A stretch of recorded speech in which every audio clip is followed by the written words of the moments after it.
Fame and fortune might make someone look untouchable, but behind the glitz and glamour, some of the world's most well-known celebrities have dark, disturbing secrets, secrets that, in some cases, involve deadly consequences.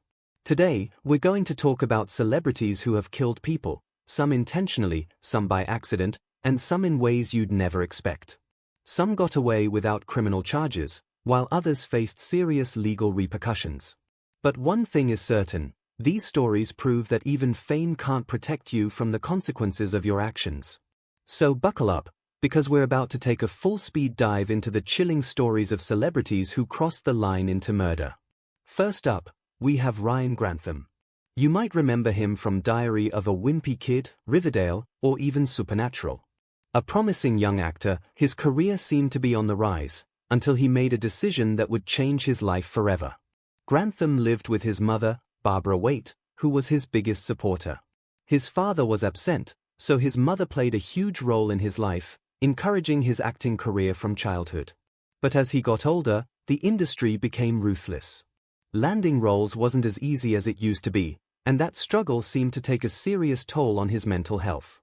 We know from a personal journal that Grantham kept that his thoughts had been spiraling. He wrote about how much he hated himself, revealing a deep psychological decline leading up to the crime. On March 31, 2020, in Squamish, British Columbia, Grantham made a chilling decision. While his 64-year-old mother was playing piano, he walked up behind her and shot her in the head with a .22 caliber rifle, a murder he had meticulously planned in advance. But it didn't stop there. After killing his mother, he filmed a confession using a GoPro, showing her lifeless body and admitting to what he had done.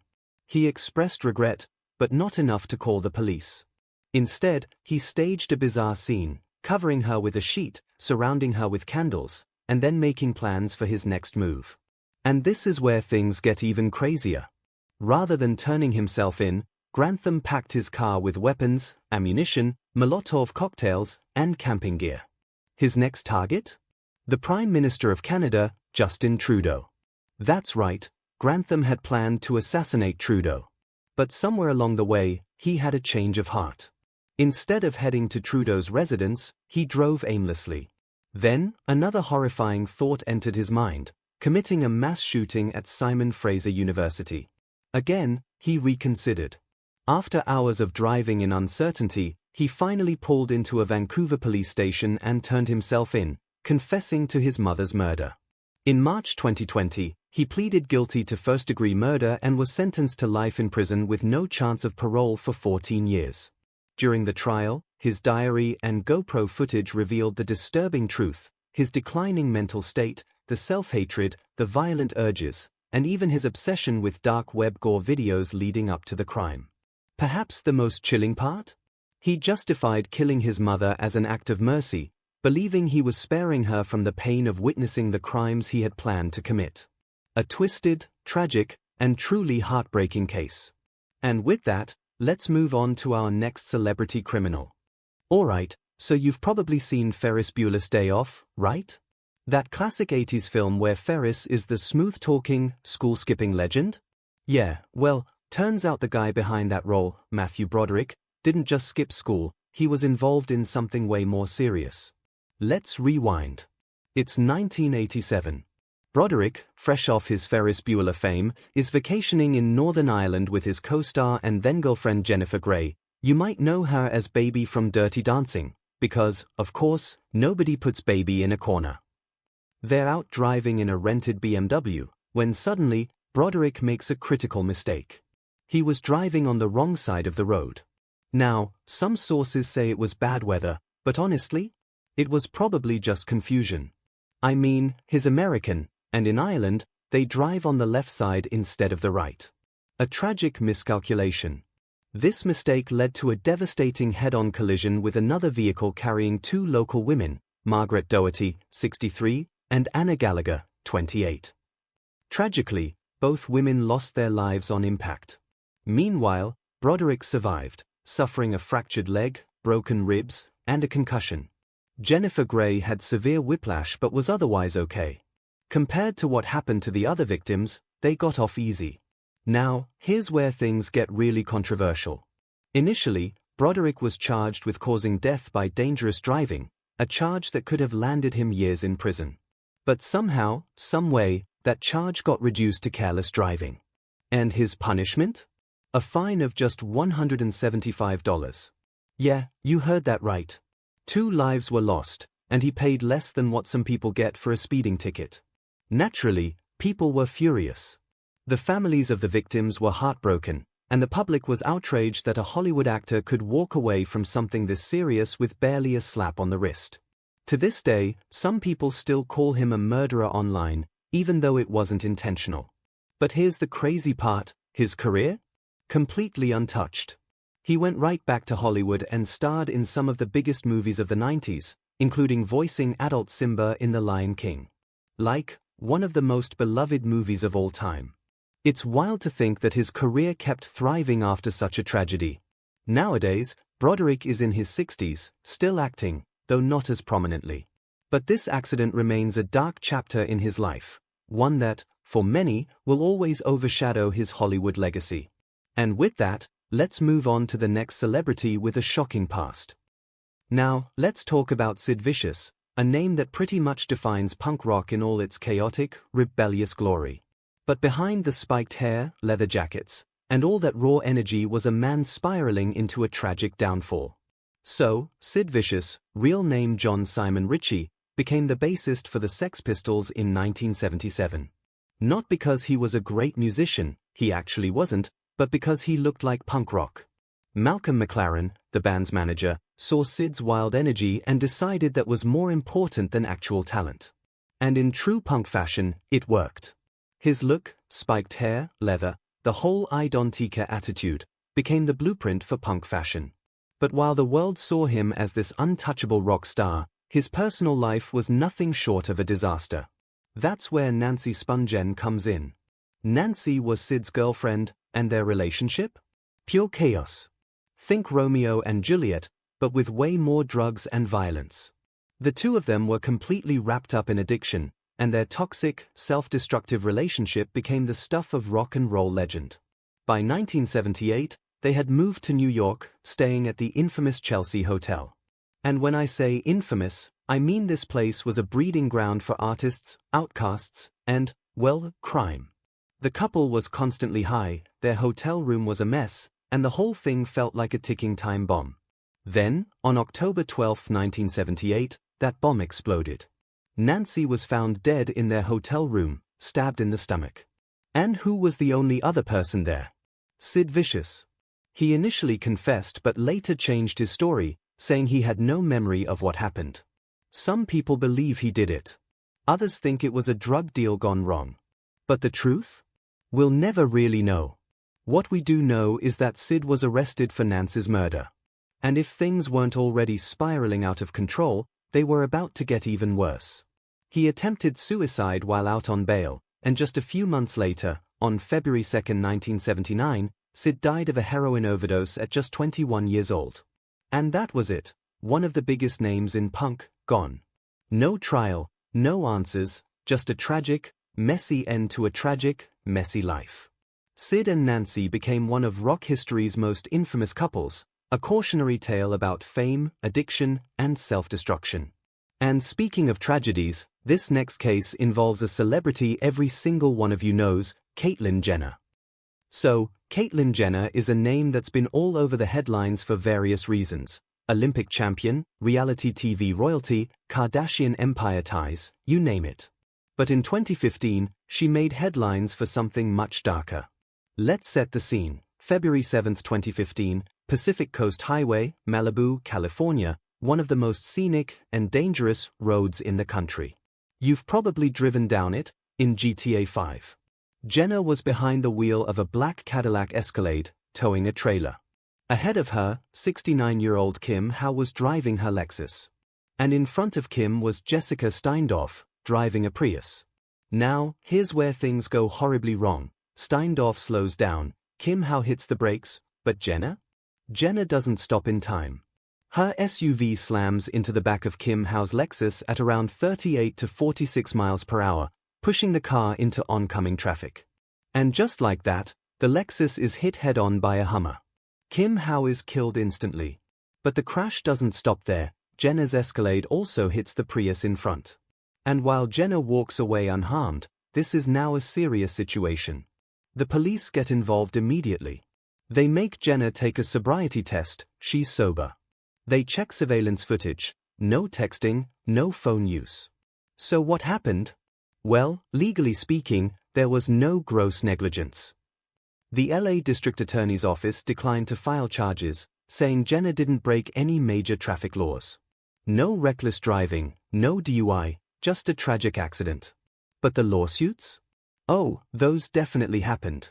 Kim Howe's stepchildren sued, since she had no immediate family.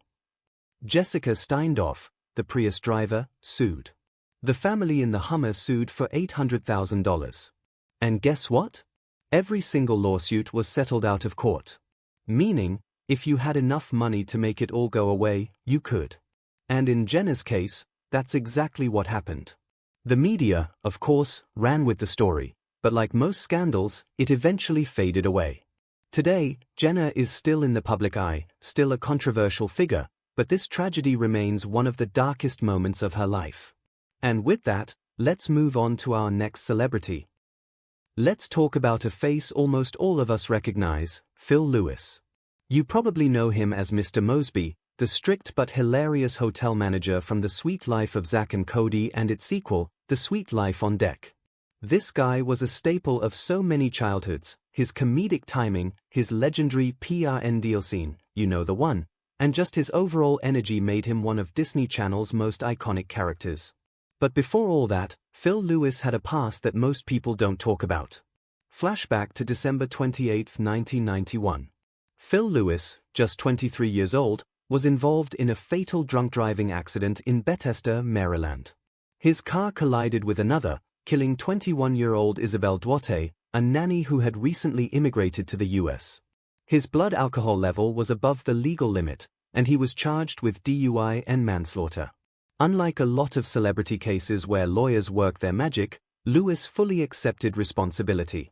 He was sentenced to 5 years in prison in 1993 but only served 1 before being released.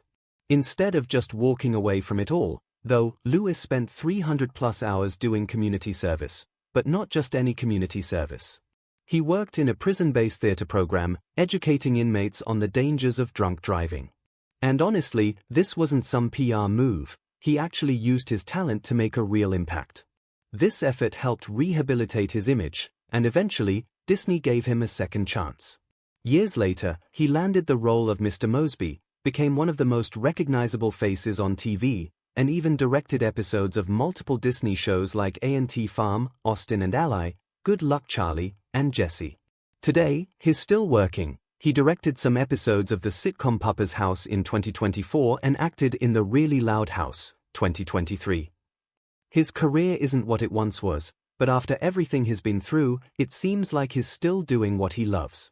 Now, let's move on to a Kennedy family scandal that almost erased a political career. When you hear the name Kennedy, what comes to mind? Assassinations? Conspiracy theories? A family with a ridiculous amount of tragedy? Well, this story doesn't involve an assassination, but it's still one of the most shocking scandals in U.S. political history. This is the story of Ted Kennedy, younger brother of John F. Kennedy and Robert F. Kennedy. Unlike his brothers, he wasn't assassinated, but what happened on July 18, 1969, would haunt him for the rest of his life. It all started on Chappaquiddick Island, Massachusetts. Ted Kennedy was at a private party, basically a reunion for the Boiler Room Girls, a group of women who worked on Robert Kennedy's presidential campaign before he was assassinated. At around 11:15 p.m., Kennedy left the party with 28-year-old Mary Jo Kopchen, a former campaign worker. They got into his car, and according to Kennedy, he was just driving her to catch a ferry back to her hotel. But instead of taking the main road, he drove down a dark, narrow dirt road. And then? He lost control. His car went off a bridge, flipped upside down, and plunged into the water below. Kennedy managed to escape, but Mary Jo was trapped inside. Now, here's where it gets really messed up. Kennedy later claimed that he dove back into the water multiple times trying to save her, but when he couldn't, he just left. And instead of calling for help, He went back to his hotel and didn't tell anyone. You might be thinking, maybe he was in shock? Maybe he just panicked. But hours passed, and he still did nothing. In fact, he didn't report the accident at all. The next morning, two fishermen spotted the upside-down car in the water and called the police. Investigators found something horrifying. There was an air pocket in the vehicle, meaning Mary Jo probably survived for a while after the crash. If Kennedy had called for help immediately, she might have lived. But instead, he just went back to sleep. A week later, on July 25, he pleaded guilty to leaving the scene of an accident, and his punishment? A 2-month jail sentence that was immediately suspended. Meaning? He served 0 time. Now, you'd think this would be the end of his political career, right? Wrong. Instead of stepping down, Kennedy ran for re-election the very next year. And in 1980, he even ran for president. But despite his powerful last name, the Chappaquiddick incident followed him for the rest of his life. He lost the 1980 presidential race badly, and although he remained in the Senate for decades, he was forever stained by this scandal. Ted Kennedy passed away in 2009 from brain cancer, but to this day, the Chappaquiddick tragedy remains one of the darkest chapters in Kennedy family history. Last but definitely not least, we have a case so recent that it's still unfolding. This is the Alec Baldwin shooting incident, a story that shocked Hollywood and left people divided on who's really to blame. Now, in case you somehow don't know who Alec Baldwin is, he's been in tons of movies. His career took off with The Hunt for Red October, 1990, Beetlejuice, 1988, and, of course, his greatest performance in The Cat in the Hat, 2003, which, yes, I personally liked. Don't at me. But in 2021, Baldwin's name stopped being associated with comedy and movies, and started being associated with a fatal shooting. Baldwin was working on a low-budget Western film called Rust, playing an outlaw named Harlan Rust. The movie had an $8 million budget, which is tiny by Hollywood standards. And right from the start, people on set were complaining about safety issues, especially when it came to firearm handling. Some crew members even walked off the set because of accidental gun discharges. And on October 21, 2021, their worst fears became a reality. During a rehearsal scene inside a church set, Baldwin was practicing drawing his .45 Colt revolver, a routine move for a Western film. The plan was for him to point the gun at the camera for a dramatic shot. But then, the gun went off. A live bullet struck cinematographer Helena Hutchins in the chest, passing through her and hitting director Joel Souza in the shoulder. Hutchins was rushed to the hospital, but didn't survive. Here's the biggest mystery of this case. Why was there a real bullet in the gun? Because on film sets, real ammunition is never supposed to be there. Period. Baldwin later said he never pulled the trigger and had no idea how a live round got into the gun. But others claimed he had zero experience handling firearms and that his gun safety was questionable. The armorer on set, Hannah Gutierrez-Reed, and assistant director David Halls were responsible for handling the weapons. They both claimed the gun was checked and was cold, meaning completely safe. But clearly, it wasn't. After the incident, lawsuits started flying in from all directions. In January 2023, Baldwin and Gutierrez-Reed were charged with involuntary manslaughter. But by April, the charges against Baldwin were dropped. That wasn't the end of it, though. In 2024, the case was reopened, and manslaughter charges were reinstated against Baldwin. He also faced civil lawsuits from Hutchins' family and several crew members, who claimed they suffered severe emotional trauma from witnessing the shooting. In July 2024, Baldwin stood trial, and in the end, the case was dismissed. He walked away a free man.